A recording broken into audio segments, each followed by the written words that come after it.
కరీంనగర్ శివార్ ప్రాంతంలో ఉన్నటువంటి బొమ్మకల్లో గత రాత్రి మద్యం సేవిస్తూ ఉండగా ఇద్దరి మధ్యలో మాటామాట పెరిగింది. బీర్ బాటిల్‌తో గొంతు కోసి హతమార్చినటువంటి ఘటన సంచలనం రేకెత్తించింది. ప్రస్తుతం మనం కరీంనగర్ ప్రభుత్వ ఆసుపత్రిలో ఉన్నాము. ఎలాంటి అవాంఛనీయ ఘటనలు జరగకుండా పోలీస్ బందోబస్తు ఏర్పాటు చేయడం జరిగింది. దీనికి సంబంధించి మృతుని బంధువులు, స్నేహితులందరూ కరీంనగర్ ప్రభుత్వ ఆసుపత్రికి తరలి వచ్చారు. పెద్ద ఎత్తున వాళ్ళ రోదనలతో మిన్నండిపోతుంది ఈ ఆసుపత్రి ప్రాంగణం అంతా కూడా. దానికి సంబంధించి అయితే ఒక్కడే కుమారుడు ఉన్నాడు. దానికి ఏంటి అసలు ఎట్లా జరిగింది మనం కనుక్కుందాం. స్థానికుల నుంచి వారి అభిప్రాయాన్ని కూడా కనుక్కుందాం. ఏం జరిగింది అసలు? ఎట్లా అయింది? ఎవరు చనిపోయింది? ఎవరు చంపింది?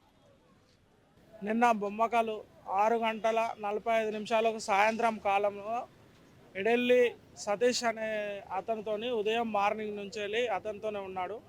సాయంత్రం కాలం వాళ్ళిద్దరూ ఒక కాడ మద్యం సేవించుతుండగా ఈ మన బెజ్జేకి మహేష్ పై మన కాల్వ సతీష్ అనే వ్యక్తికి ఫోన్ ద్వారా ఫోన్ చేయగా వాళ్ళు ఇక్కడ ఉన్నా అని చెప్పడంతో కాల్వ సతీష్ అక్కడ ఉన్న సన్నివేశానికి రావడం వల్ల వీళ్ళకి ఇంతకుముందే కాల్వ సతీష్కు ఒక ఎస్సీ కాలంలో ఉన్న అమ్మాయికి ఇల్లీగల్ ఎఫ్ఐఆర్ ఉన్నందువల్ల అది ఇంతకుముందు ఈ మహేష్ వాళ్ళు దొరకబట్టడం జరిగింది. దాన్ని వాళ్ళు మనసులో పెట్టుకొని ఇంతకుముందు వార్నింగ్ ఇచ్చి చంపుతా అని పలుసార్లు బెదిరింపులకు కూడా గురి చేశారు.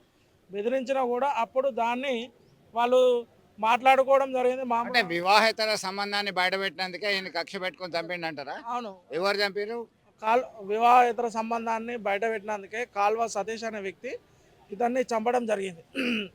అది ఎక్కడైతే వీరు చంపడం జరిగిందంటే ఇక్కడ బొమ్మకల్ ఇటుకబట్టిల కొత్త గ్రామ పంచాయతీ బ్యాక్ సైడ్లో అక్కడ అతన్ని మద్యం సేవిస్తాను తీసుకువెళ్ళి ఆయనకు మహేష్ ఎక్కడ ఉన్నాడు అనే ఇన్ఫర్మేషన్ సతీష్ వారు తెలవడం వల్ల కాల్వ సతీష్ అక్కడికి వెళ్ళి వారి మధ్యలో ఎందుకు నన్ను ఇలా దొరకబట్టించిన, మా సంబంధాన్ని ఎందుకు బయట అనే కోపంతో మద్యం తాగిన మత్తులో అతని బీర్ బాటలు పలగొట్టి ఆయన గొంతు కోయడం జరిగింది. ప్రధానంగా ఒక హత్యకు దారి తీసింది వివాహేతర సంబంధం అనేది. ప్రస్తుతం మీరు ఏం డిమాండ్ చేస్తున్నారు? మేము ఎవరైతే కాలువ సతీష్ అనేటైన ఉన్నాడో ఆయనను ఈ ఎడలి సతీష్ను ఇంకో అక్రమ సంబంధం పెట్టుకున్న ఆమెను వెంటనే రిమాండ్ చేసి వాళ్ళకు తగిన శిక్ష పడాలని చెప్పి మేము గ్రామం నుంచి మేము కోరుకుంటా ఉన్నాం. అదేవిధంగా బొమ్మకల్ గ్రామంలో ఉన్నటువంటి ఈ అక్రమ సంబంధాలకు సంబంధించినటువంటి వాడలకు అత్తే పిల్లలు మందలిచ్చారు. అరే వాడలకు రావద్దురా, ఇక్కడ మంచిగా ఉండదు, మాది అంత మంచిగా ఉండదు అని చెప్పడం వల్ల వాడు ఆ అమ్మాయి వాళ్ళ మొగడు భర్త వచ్చినాక ఆ అబ్బాయికి తెలిసినాక అమ్మాయిని పంపించేసిండు. ఇక నువ్వు ఇట్లా చేస్తున్నావు నాకు వద్దు అని చెప్పి పంపించేసిండు. పంపించిన తర్వాత కొద్ది రోజులకు వీడు మళ్ళీ కాలువ సతీష్ అనేటోడు ఆ అమ్మాయికి మళ్ళీ లైన్ కలుపుకొని మాట్లాడుకుంటుండే. వాళ్ళిద్దరు లేకపోతే నా భర్తకు నేను దూరం అయిపోయినా, వాళ్ళిద్దరు దొరకబెట్టిన వాళ్ళను చంపాలి అనే దాని మీద ఈ అమ్మాయి వీనికి కాలువ సతీష్కి చెప్పడం జరిగింది. దాని వలన ఈడ ఎట్లయితే దొరకాలి వీళ్ళిద్దరిని చంపాలన్న దాని మీద ఈ కాలువ సతీష్ పెట్టుకుంటే ఎవరిని పట్టుకురావాలంటే ఎడేలి సతీష్ని పట్టుకుంటే వీళ్ళిద్దరు పట్టుకొస్తాడు, వీళ్ళిద్దరిని చంపచ్చు అన్న దాని మీద ప్లాన్ తోడు 2 నెలల నుంచి ప్లాన్ చేసుకుంటూ ఉన్నారు. అయితే నిన్న క్రమంలో 4 అంటే నిన్న పొద్దున్న నుంచి 9-10 గంటల నుంచి వీళ్ళు తాగుతూ ఉన్నాడు. బ్యాచ్లు తాగుకుంటూ ఒక్కొక్క బ్యాచ్ని కడి చేసుకుంటా ఇంకొక బ్యాచ్ తోటి మళ్ళీ కడి చేసుకుంటా దుర్శల్లో ఒక బ్యాచ్ని కడి చేసిండు. మళ్ళీ బొమ్మకల్కి వచ్చిండు. బొమ్మకల్ల వీడే ఎవడైతే కాలువ సతీష్ ఉన్నాడో కాలువ సతీష్ కూడా మందు వీడే ఉన్నాడు. ఎవడు ఎడెల్లి సతీష్ అన్నట్టు. అది దాదాపు ఆ బండి మీద ఇద్దరు వచ్చిర్రు, వీళ్ళిద్దరు 4. చంపబడ్డోడు వాళ్ళు ఇద్దరు వచ్చిర్రు, ఈ సచ్చేటోడు వీళ్ళు ఇద్దరు. సతీష్ అనేటోడు ప్లాన్గా ఆనికి బీరు కొనుకొచ్చి తాగి అది చేసి వీడు నిలబడి ప్రిపేర్ అయి ఉన్నాడు అన్నట్టు. సతీష్ గారు ఊర్లో ఏమనుకుంటున్నారు అంటే వీడు 10 లక్షలకు మాట్లాడుకొని 5 లక్షలు మొన్న తీసుకొని ఈ వారం 10 రోజుల నుంచి ప్లాన్ చేయడం జరిగింది. దాదాపు వాడు ఇట్లాంటి మిస్సింగ్లు ఎక్కువ చేస్తూ ఉంటాడు ఎవడు సతీష్ అనేటోడు. వాడిని తీసుకొచ్చాడు. ఇప్పుడు వానికి అప్పుడే ఉచ్చరావడం ఏంది, ఈ మర్డర్ జరగడం ఏంది అనే దాని మీద మాకు చాలా అనుమానాలు ఉన్నాయి. వీడు ఏం చేసిండు, మెడలు ఇట్లా అనగానే వాడు బీర్ చీజ వడగొట్టి ఆయనతో వేసేస్తే ఇక్కడ గొంతు కట్ అయ్యి అలా దిగింది సీసా. దిగంగానే బ్లడ్ మొత్తం పడ్డది. అప్పుడు వెంటనే మేము తొందరనే ఉన్నాం. ఒక 20 నిమిషాలకు మేము వెళ్ళిపోయేటప్పుడు రక్తం కారుతూనే ఉన్నది. అప్పటికి చనిపోయాడు. మొత్తం మీద గత కొంతకాలం క్రితం జరిగినటువంటి వివాహేతర సంబంధాన్ని దృష్టిలో పెట్టుకొని అది బయట పెట్టారు. తమకి ఇక అడ్డుపడుతున్నారు అనేటువంటి కోణంలో కక్ష పెంచుకున్నారు. కుట్రపూరితంగా ఒక పథకం ప్రకారం మాటు వేసి మద్యం తాగుదామని చెప్పిన తర్వాత పిలిపించి హతమార్చారు, బీరు బాటిల్తో హతమార్చారని చెప్పి చెప్తున్నటువంటి పరిస్థితి. కఠినంగా శిక్షించాలని చెప్పి డిమాండ్ చేస్తున్నారు వాళ్ళ తల్లి. ఏమ్మా ఏం జరిగింది? మీతోనేమన్నా అన్నాడా? బెదిరిస్తున్నారు పలానోళ్ళు ఎవరైనా బెదిరిస్తున్నారని చెప్పిండా మీ కొడుకు? చెప్పలేదు సార్. అయితే ఈయనకు చెప్పిండట కానీ నేను పనికి వెళ్ళిపోయినా.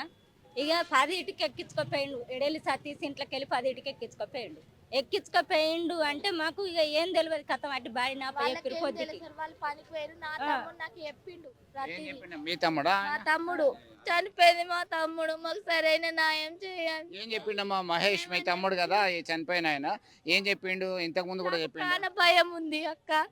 నన్ను వీళ్ళు చంపేసి తట్టున్నారా నన్ను. నువ్వు ఎక్కడున్నావురా, ఏడున్నావురా అంటే కూడా అక్క నాకు సిగ్నల్ అందుతలేదు, నీ మాట వినబడతలేదు అన్నాడు. నువ్వు ఎక్కడున్నావు ఫస్ట్ చెప్పు, నేను వచ్చేసి నిన్ను ప్రాణాలు కాపాడుకుంటా అని చెప్తే మనకి నెట్వర్క్ అందలేదు. ఆడికే కట్ అయింది. నేను ఆడికైనా ఊర్లో గ్రామాలకు ఫోన్ చేసుకుంటే తెలుసుకుంటున్నా. ఆ వరకే 6:30 వరకు మన జీవనం పోయిందని తెలుసు. మీరు ఎక్కడ ఉంటారు? ఎప్పుడు ఫోన్ చేసిండు? ఏ ఊరు?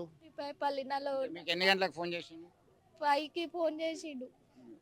ఫోన్ చేసి అక్క హలో హలో అన్నాడు. ఏమైంది నీ సిగ్ని మా తినేస్తలేదు, నాకు కట్ అవుతుంది అంటే హలో అక్క అక్క నాకేమో అవుతుంది, నాకేమో ఏమి ఎత్తురు నీ వాయిస్ వినబడతలేదు. మళ్ళీ ఫోన్ చేద్దామంటే స్విచ్ ఆఫ్ అని వచ్చింది. మా తమ్మునికి ఎలాంటి ఆయన మా కడుపు ఎట్లా కాలిందో వాళ్ళు కూడా అదే శిక్ష పడాలని వాళ్ళకు బొమ్మకల్లు సతీష్ అనేటాడు మా కులపోడు. మాది చేసి సత్తి గొల్లైన సత్తి వాళ్ళిద్దరు సత్తులు మాకు అన్యాయం చేసి నా కొడుకును తీసుకుపోయి నిన్న 10 గంటలకు తీసుకుపోయి ఇంట్లోకి వెళ్ళి తీసుకుపోయి నా కొడుకును మా బొమ్మకల్లు సతీష్ అనేవాడు మా కూలపోడు అర్జెన్సు వాడోడు ఎంబడే ఎడెల్లి సతీష్ తీసుకుపోయిన కొడుకుని చంపిండు రాత్రి 6:40 సార్. మొత్తం మీద వాళ్ళ తల్లిదండ్రుల ఆవేదన అయితే చూస్తున్నాము. అక్క నాకు ప్రాణభయం ఉంది, నన్ను కాపాడు అని చెప్పేసి చివరి మాటలు వాళ్ళ సోదరితో పంచుకున్నట్టుగా వారు చెప్తున్నటువంటి పరిస్థితి అయితే గమనిస్తున్నాం. మొత్తం మీద ఓవరాల్గా చూస్తే బొమ్మకల్ గ్రామంలో మహేష్ అనేటువంటి యువకుడు ప్రైవేట్ ఉద్యోగం చేస్తూ ఉన్నాడు. గత 2 నెలల కింద జరిగిన గొడవ నేపథ్యంలోనే ఒక పథకం ప్రకారము మారుమూల ప్రాంతానికి తీసుకెళ్లి మద్యం సేవిస్తూ ఉండగానే బీర్ బాటిల్తో అత్యంత పాశవికంగా దాడి చేసి హతమార్చినటువంటి ఘటన అయితే సంచలనం రేకెత్తిస్తుంది. ఇప్పటికే రూరల్ పోలీసులు ఈ విషయంపై ఫిర్యాదు తీసుకొని దర్యాప్తు చేస్తున్నటువంటి పరిస్థితి. మొత్తం మీద గ్రామంలో పరిసర ప్రాంతాల్లో ఎలాంటి అవాంఛనీయ ఘటనలు జరగకుండా బందోబస్తు అయితే ఏర్పాటు చేశారు. వీడియో జర్నలిస్ట్ సుమంత్తో కలిసి చంద్రశేఖర్, RTV, కరీంనగర్ నుండి. మరిన్ని వీడియోస్ కోసం ఛానల్ ని సబ్స్క్రైబ్ చేయండి. లేటెస్ట్ అప్డేట్స్ కోసం వాట్సాప్ ఛానల్ ని ఫాలో అవ్వండి. ఆ లింక్ డిస్క్రిప్షన్ లో ఉంది.